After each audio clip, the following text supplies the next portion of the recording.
Saudara, TA, anggota Paskibra di SMKN 2 Gedangsari Gunung Kidul, Yogyakarta, meninggal dunia setelah latihan.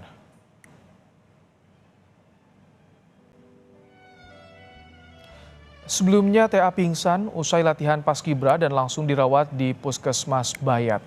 Namun saat ditangani di Puskesmas, diduga penanganan tidak optimal.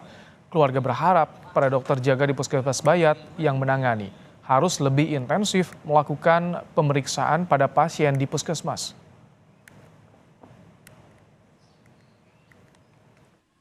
Keluarga akan mempermasalahkan atau tidak ini, Pak? Kalau itu sebenarnya dari saya pribadi, dari keluarga tidak mempermasalahkan. Tapi demi kepercayaan warga, kepercayaan masyarakat, dengan puskesmas mungkin lebih diperbarui lagi, Pak. Karena apa? Sudah cuma enggak 1, 2, 3, banyak sekali yang mengeluh bahwa di situ enggak ada pasti dokter jaganya, gitu. Pasca meninggalnya TA, anggota Paskibra di SMKN 2 Gunung Kidul, belasan warga mendatangi Puskesmas Bayat.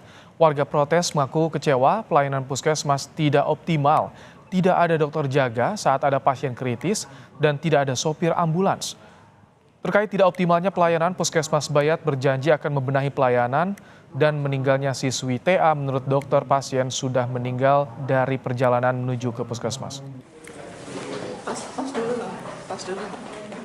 Riwayatnya memang sudah dari rumah sudah sudah biru udah berbusa. Kita apa sih Pak itu Pak? Biasanya kardiak arrest kayak gitu. Biasanya enggak, tapi kan itu perlu pemeriksaan kardiak arrest itu jantung. Biasanya kalau driver 1 ada, kalau omnam itu udah kita punya perawat juga, perawat yang kita fungsikan, jadi yang semua yang ada sebenarnya kita fungsikan untuk itu. Andalalah kemarin yang 1 omnam, ada yang 1 pas yang jaga itu andalalah kok ya enggak ada yang bisa nyetir. Enggak ada itu kemana Pak? Enggak ada bisa nyetir maksudnya. Oh. Enggak bisa nyetir. Pasca meninggalnya anggota Paskibra, siswi SMKN 2 Gunung Kidul, dan warga protes pelayanan Puskesmas Bayat, pemerintah Kabupaten Klaten, Jawa Tengah akan mengevaluasi pelayanan seluruh puskesmas di Klaten, khususnya pelayanan rawat jalan, rawat inap, kesigapan petugas 24 jam, dari mulai tenaga medis dan tenaga pendukung lain, termasuk sarana prasarana.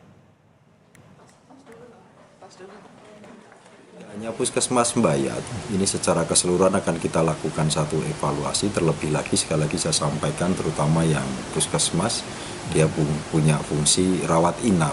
Jadi mau tidak mau yang namanya rawat inap harus sudah siap 24 jam. Saya sampaikan tadi baik sumber daya manusianya, tenaga medis, non-medis, tenaga pendukungnya, sampai dengan kesiapan sarana prasarana. Sehingga tidak ada alasan lagi bahwasanya puskesmas rawat inap tidak siap terhadap pelayanan kesehatan ini. Saudara, kata-kata kasar yang dilontarkan